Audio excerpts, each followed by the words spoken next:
Motivational channel पर स्वागत करता हूं। आज हम बात करेंगे सुंदरकांड पर। रामायण के अंदर एक महत्वपूर्ण वाक्य है, जो एक महत्वपूर्ण जो कथा हुई घटित हुई सुंदरकांड। लेकिन उससे पहले अगर आप मेरे चैनल पर नए हैं तो चैनल को सब्सक्राइब और शेयर कर दें, बेल आइकन का बटन दबा दें। तो आइए दोस्तों बात करते हैं सुंदरकांड पे। हनुमान का सागर। बड़े बड़े गुजरातों से भरे हुए महेंद्र प्रताप के समतल प्रदेश में खड़े हुए हनुमान जी वहाँ जलाशय में स्थित हुए विशालकाय हाथी के समान जान पड़ते थे। सूर्य, इंद्र, पवन, ब्रह्मा आदि वेदों को प्रणाम कर हनुमान जी ने समुंदर लंघन का दृढ़ निश्चय कर लिया और अपने शरीर को असीमित रूप से बढ़ा लिया। उस समय वे अग्नि के समान जान पड़ते थे।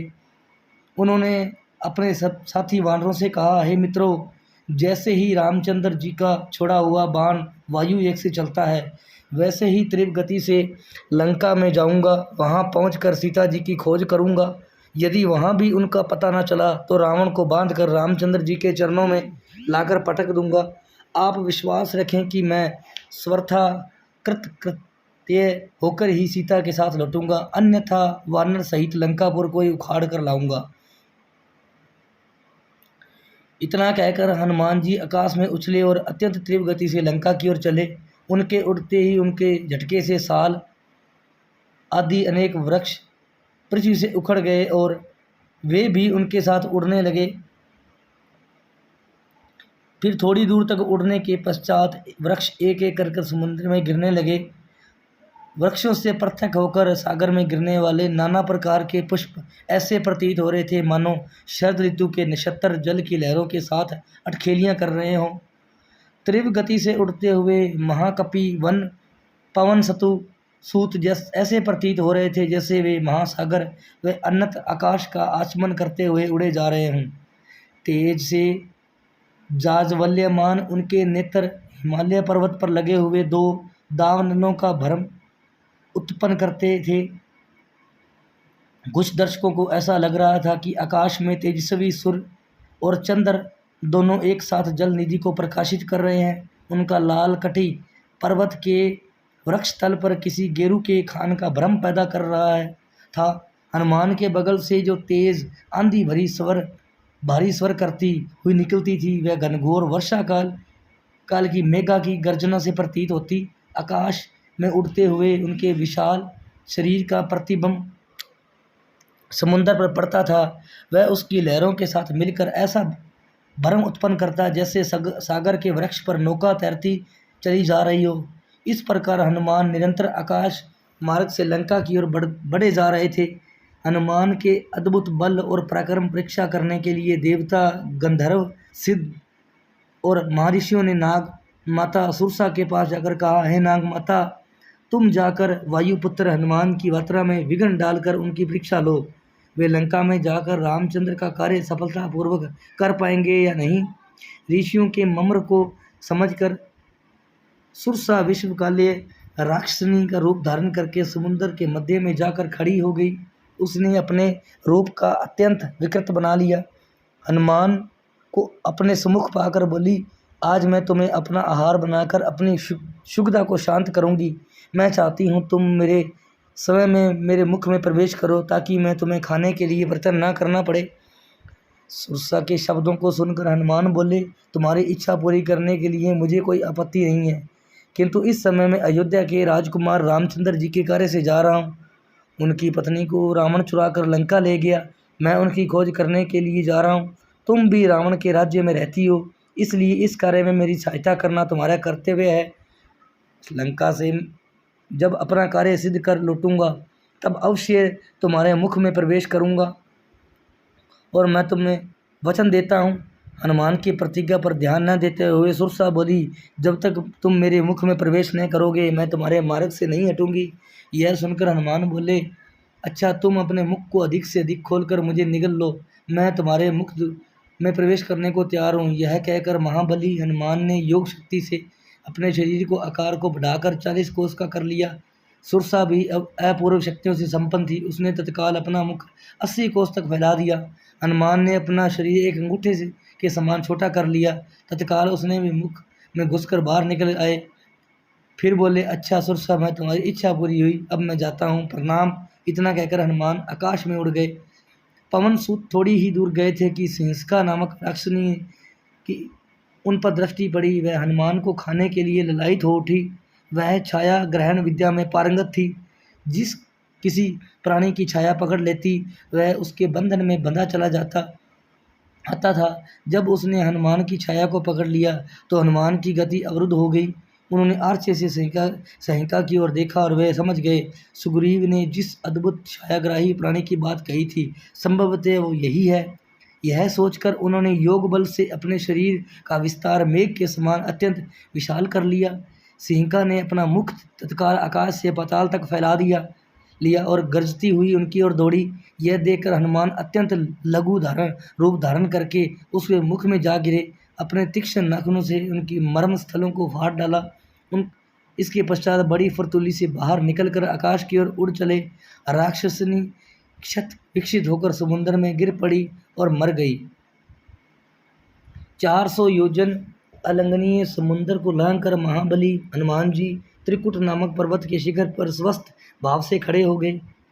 कपिशिष्ट ने वहाँ सरल चीड़, कनेर, खिले हुए खजूर, प्रियाल, चिरंजी, मूंचलिंद, जंबीरी, नींबू, कुटज, केतक, केवड़े, सुंगधपूर्ण, प्रियंगू, पिपली, नीप, कदम्ब या अशोक, चितवन, असन, कोविदार तथा खिले हुए कुरवीर भी देखे। फूलों के भार से लदे हुए तथा मुकुलित अधखिले बहुत से वृक्ष भी उनके दृष्टिगोचर हुए, जिनकी डालियां झूम रही थी और जिन पर नाना प्रकार के पक्षी कलरव कर रहे थे। हनुमान जी धीरे धीरे अद्भुत शोभा से प्रसन्न रावण पालित लंकापुरी के पास पहुँचे। उन्होंने देखा लंका के चारों ओर कमलों से सुशोभित जलपुरित खाई खुदी हुई है। वह महापुरी सोने की चहरद्वारी से घिरी हुई थी। श्वेत रंग की ऊंची ऊंची सड़कें उस सब को घेरे हुए थी। सैकड़ों गगनचुंबी अट्लाइकाएँ ध्वजा पताका फहराती हुई उस नगरी की शोभा बढ़ा रही थी। इस पुरी के उत्तर पर द्वार पर पहुंचकर वानर वीर हनुमान जी चिंता में पड़ गए। लंकापुरी भयानक राक्षसों से प्रकार से भरी हुई थी, जैसे पताल की भोगतपुरी नागों से भरी रहती है। हाथों में शूल और पटिश लिए बड़ी बड़ी दाढ़ी वाले बहुत से शूरवीर घोर राक्षस लंकापुरी की रक्षा कर रहे थे। नगर की इस भारी सुरक्षा, उसके चारों ओर समुद्र की खाई, रावण जैसे भयंकर शत्रु को देखकर हनुमान जी विचार करने लगे, यदि वानर वहां तक आ गए तो वे भी व्यर्थ सिद्ध होंगे, क्योंकि युद्ध द्वारा देवता भी लंका पर विजय नहीं पा सकते।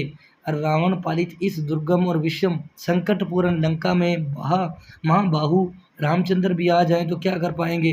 राक्षसों पर साम, दान और भेद की नीति का प्रयोग संभव दृष्टिगत हो रहा है। यहाँ से केवल 4 वेगशाली वानरों अर्थात बाली पुत्र अंगद, नील, मेरी बुद्धिमानी राजा सुग्रीव की ही हो सकती है। अच्छा, पहले ये तो पता लगाऊं कि विदेही कुमारी सीता जीवित भी है या नहीं।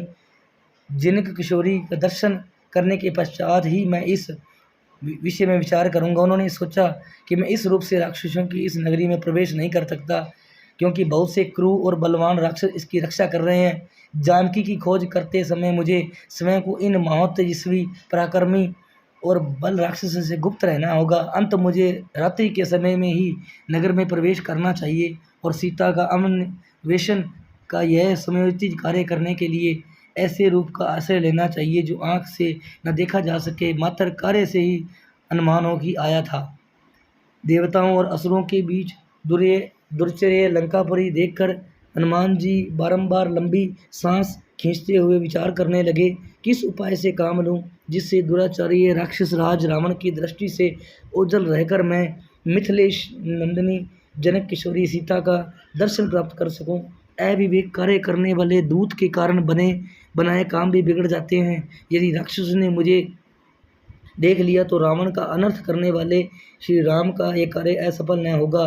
अंतम अपने कार्य की सिद्धि के लिए अपने इसी रूप में छोटा सा शरीर धारण करके मैं लंका में प्रवेश करूंगा और घरों में घुसकर जानकी जी की खोज करूंगा। ऐसा निश्चय करने के बाद वीर वानर हनुमान सूर्य अस्त की प्रतीक्षा करने के पश्चात लगे। सूर्य अस्त हो जाने के समय उन्होंने अपने शरीर को छोटा बना लिया, उछलकर उस सम्माननीय लंकापुरी में प्रवेश कर गए। इस प्रकार से सुग्रीव का हित करने वाले कपिराज हनुमान जी ने लंकापुरी में प्रवेश कर मानो शत्रु के सिर पर अपना बायां पैर रख दिया हो। वे राजमार्ग को आश्रय ले उस रमणीय लंकापुरी की ओर चले। वहां पर स्वर्ण निर्मित विशाल भवनों में दीपक जगजमा रहे थे। कहीं नृत्य हो रहा था, कहीं सुरा पीकर मस्त हुए राक्षस अनग्रहण प्रलाप कर रहे थे। हनुमान जी ने देखा कि बहुत से राक्षसों मंत्रों का जाप करते हुए स्वाध्याय में तत्पर थे। कोई जटा बढ़ाए तो कोई मूंड बनाए। रावण के अनेक गुप्तचर भी उन्हें दृष्टिगत हुए। हनुमान जी ने नगर में के सब भवनों तथा एकांत स्थलों को छान डाला, परंतु कहीं भी सीता दिखाई नहीं दी। अंत में सबसे निराश होकर रावण से उस राजस प्रसाद में प्रवेश किया। उसने लंका के मंत्रियों में सचिव एवं प्रमुख सभासद निवास करते थे। उन सब की भली भांति निरीक्षण करने के पश्चात वे रावण के अत्यंत प्रिय बृहत्शाला की ओर चले। वहाँ की सीढ़ियाँ रत्न जटित थी, स्वर्ण निर्मित वातायनें दीपों के प्रकाश में जगजमा रही थी। स्थान स्थान पर हाथी दांत का काम किया हुआ था। छते और स्तंभ मणियों तथा रत्नों में जड़े हुए थे। इंद्र के भवन में से अधिक सुजसित इस भव्यशाला को देखकर हनुमान चकित रह गए। एक और स्फटिक के सुंदर पलंग पर रावण को हुए मदिरा के मद में पड़े देखा तो अनेक सुंदरियों से घिरे हुए था। उसने नेत्र अधनिमित हो रहे थे। उनके रमणियों के वासन भूषण अस्त व्यस्त हो रहे थे। वे सुरा के प्रभाव से अछूती भी नहीं थी। वहाँ भी सीता को न पाकर पवन सूत बाहर निकल आए, किंतु हनुमान जी ने रावण के अन्य निकट संबंधियों के निवास स्थानों में सीता की खोज की, किंतु वहाँ भी उन्हें असफलता मिली। तत्पश्चात हनुमान ने रावण की पटरानी मंदोदरी के प्रभव में प्रवेश किया। अपने शयन नगर में मंदोदरी एक स्फटिक से श्वेत पलक पर सो रही थी। उसकी शिशा के चारों ओर रंग बिरंगी सुवासित पुष्पमालाएं झूल रही थी। इसके अद्भुत रूप, लावण्य, सौंदर्य एवं यौवन को देखकर हनुमान के मन में विचार आया, संभवतः यही जनक नंदिनी सीता है। परंतु इसी क्षण उनके मन में एक और विचार उठा, ये सीता नहीं हो सकती, क्योंकि रामचंद्र जी के वियोग में पवित्रता सीता न तो सो सकती है, न ही किसी प्रकार का आभूषण आदि पहनकर श्रृंगार कर सकती है। अंत एवं यह स्त्री अनुपम लावण्य में होते हुए सीता कदापि नहीं है। यह सोचकर वह उदास हो गए। मंदोदरी के कक्ष से बाहर निकल आए। अकस्मात वह सोचने लगे कि आज मैंने पराई स्त्री को अस्त व्यस्त वेश में सोते हुए देखकर भारी पाप किया। इस पर पश्चाताप करने लगे। यह विचार कर उन्हें मन को अशांति दी और उन्हें देखकर मन में कोई विचार उत्पन्न नहीं हुआ। यह पाप नहीं है, फिर भी जिस उद्देश्य के लिए मुझे भेजा गया है उसकी पूर्ति के लिए मुझे अनिवार्य रूप से स्त्रियों का अवलोकन करना पड़ेगा। इसके लिए मैं बिना कार्य कैसे पूरा कर सकूंगा। फिर सोचने लगे कि मुझे सीता जी ने कहीं नहीं मिली। रावण ने उन्हें मार तो नहीं डाला। यदि ऐसा है तो मेरा सारा परिश्रम व्यर्थ गया नहीं। मुझे यह नहीं सोचना चाहिए, जब तक लंका में कोना न छान मारूं तब तक मुझे निराश नहीं होना चाहिए। यह सोचकर अब उन्हें ऐसे ऐसे स्थानों की खोज आरंभ की जहाँ तनिक भी असावधानी उन्हें यमलोक तक पहुँचा सकती थी। उन स्थानों में उन्हें रावण द्वारा हरी भरी अनुपम सुंदर नाग कन्याओं एवं किन्नरियों को भी देखा, किंतु सीता कहीं नहीं मिली। निराश होने के बाद में उन्होंने सोचा, मैं सीता जी का समाचार लिए बिना लौट कर किसी को मुख नहीं दिखा सकता, इसलिए यही रहकर खोज करता हूँ, अन्यथा प्राण दे दूंगा। यह सोचकर उन्होंने सीता को खोजने का कार्य बंद नहीं किया, बल्कि और खोजने लगा।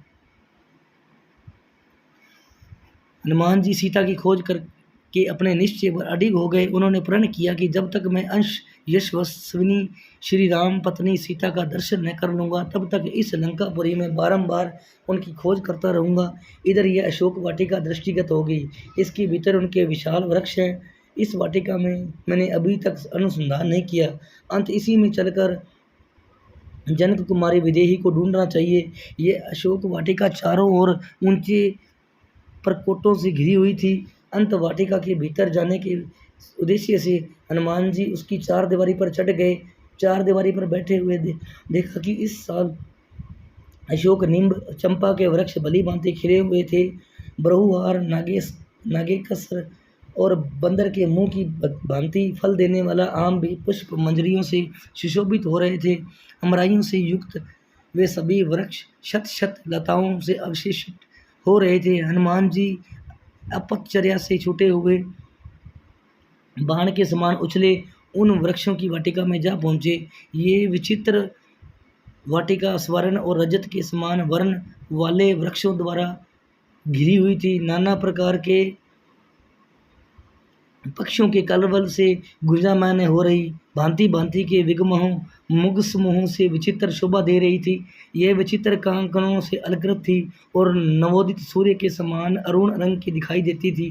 फूलों और फलों से लगे हुए नाना प्रकार के वृक्षों से व्याप्त हुई इस अशोक वाटिका का मत वाले कोकिल और भ्रमर सेवर करते थे। मृग और द्विज पक्षी मदमस्त हो उठते। मद वाले मोरों का कलनाद यहाँ निरंतर गूंजता रहता। वाटिका में जहाँ जहाँ विभिन्न प्रकार के आकारों वाली बावड़ियाँ थीं, जो उत्तम जल और मणिमय सोपानों से युक्त थी। जल के नीचे की फर्श स्फटिक मणि की बनी हुई थी और बावड़ियों के तटों पर तरह तरह के विचित्र स्वर्णमुने वृक्ष शोभा दे रहे थे। उनमें खिले हुए कमल के वन व चक्रवाकों के जोड़े, पपैया, हंस, सारस वहाँ की शोभा बढ़ा रहे थे। इस वाटिका में विश्वकर्मा के बनाए हुए बड़े बड़े महल, कतरम कानन और सब से उसकी शोभा बढ़ा रहे थे। तंत्र महाकपि हनुमान ने एक स्वर्णमयी शीर्ष पर अशोक वृक्ष देखा। बहुत से लता वितामोन अगणित पत्तों से व्यापक था और सब और स्वर्ण में विधाओं से घिरा हुआ था। महान वेगशाली हनुमान जी इस वृक्ष पर यह सोचकर चढ़ गए, मैं यहीं से श्री रामचंद्र जी के दर्शन के लिए उत्सुक हुई। वेदहनी सीता को देखूंगा, जो दुख से आतुर इच्छा अनुसार इधर उधर जाती होगी। इस प्रातःकाल की संध्योपासना का समय है। अंत संध्याकालीन उपासना के लिए वैदेही अवश्य ही यहाँ पधारेगी। ऐसा सोचते हुए महात्मा हनुमान जी नरेंद्र पत्नी सीता के शुभागमन की प्रतीक्षा में तत्पर उस वृक्ष पर छिपे रहकर संपूर्ण वन पर दृष्टिपात फिरते रहे। इस अशोक वाटिका में वानर शिरोमणि हनुमान थोड़ी दूर कर एक गोलाकार ऊंचा 1000 खंभों वाला गोला प्रसाद देखा, जो कैलाश पर्वत के समान श्वेत वर्ण का था। उसमें मूंगे की सीढ़ियाँ बनी हुई थी तथा तपाए हुए सोने की वेदियाँ बनी हुई थी। उनकी दृष्टि वहाँ एक सुंदर स्त्री पर पड़ी, जो मलिन वस्त्र धारण किए हुए राक्षसियों से घिरी हुई बैठी थी। अलंकार शून्य कारण वह कमलों से रहित पुष्पकर्णी के समान श्रीहीन दिखाई देती थी। वह अशोक से पीड़ित, दुख से संतप्त और संवर्धा क्षीणकाय हो रही थी। उपवास से दुर्बल हुई उस दुखिया नारी के मुंह पर आंसुओं की धारा बह रही थी। वह शोक और चिंता में मगन हो दीन दशा में पड़ी हुई थी और निरंतर दुख में डूबी हुई थी। काली नागिन के समान कोटि से लटकी हुई एकमात्र काली वेणी द्वारा उपलेक्षित होने वाली इस नारी बादलों के हट जाने वाले नीली वन श्रेणी से घिरी हुई पृथ्वी के समान वर्तित होती थी। हनुमान जी ने अनुमान किया कि हो न हो यही सीता है। इनके विकोय से दशरथ नंद राम व्याकुल हो रहे हैं। यह तत्स्विनी उनके हृदय में अक्षुण्ण रूप से निवास करती थी। इन्हीं सीता को पुण्य प्राप्त करने के रामचंद्र जी ने बाली का वध करके उन्हें सुग्रीव को खोया हुआ राज्य दिलाया। उन्हीं खोज पाने के लिए मैंने विशाल सागर पार करके लंका के भवन में अटालिकाओं की खाक छानी। इस अद्भुत सुंदरी को प्राप्त करने के लिए रघुनाथ जी की सागर पर्वतों सहित समुद्र धरातल को भी उल्टा दे तो कम है। ऐसी पतिप्रायण साध्वी कि सम्मुख तीनों लोकों को राज्य और 14 भुवन की संपदा भी तुच्छ है। आज यह महापतिव्रता राक्षस राज रावण के पंजों में फंसकर ऐसा ही कष्ट भोग रही है। मुझे यह इस बात में तनिक भी संदेह नहीं है कि यह सीता है और अपने देव तुल्य पति के प्रेम कारण अयोध्या के परम सुख वैभव का परित्याग करके रामचंद्र के साथ कष्टों को हंसकर झेलने चली आई और जिसे नाना प्रकार के दुखों को उठाकर भी कभी वन आने का पश्चाताप नहीं हुआ, वहीं सीता आज इस राक्षसी में फंसकर अपने प्राणनाथ के वियोग में सुख करके कांटा हो गई है। किंतु उन्होंने अपने सतीत्व और किसी प्रकार की आँच नहीं आने दिया, इसमें संदेह नहीं है।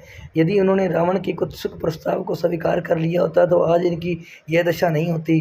राम के प्रति उनके मन में कितना अटल स्नेह है, यह इसी बात से सिद्ध होता है कि ये न तो अशोक वाटिका की सुरपम शोभा को निहार रही और न ही इनके घेर कर बैठी हुई निशाचारियों की को उनकी एकटक दृष्टि पृथ्वी में राम की छवि को निहार हो रही है। सीता की यह दीन दिशा देखकर भावुक पवन सूत के नेत्रों से अश्रुधारा प्रभावित हो चली। वह शुद्ध बुद्ध भूलकर निरंतर आंसू बहाने लगे। कभी भी वो सीता जी के दीन दशा को देखते और कभी राम जी को उदास दुखी मुखमंडल का स्मरण करते। इसी विचारधारा में डूबते उतराते रात्रि का अवसान होने की प्राचीन मुखमंडल उषा की ललिमा से शोभित होने लगी। तभी हनुमान को ध्यान आया कि रात्रि समाप्त प्राय हो रही है। वे चिंतनीय हो इसी युक्त विचार करने लगे जिससे वो सीता से मिलकर उनसे वार्तालाप कर उन तक श्री रामचंद्र जी का संदेश पहुंचा सकें।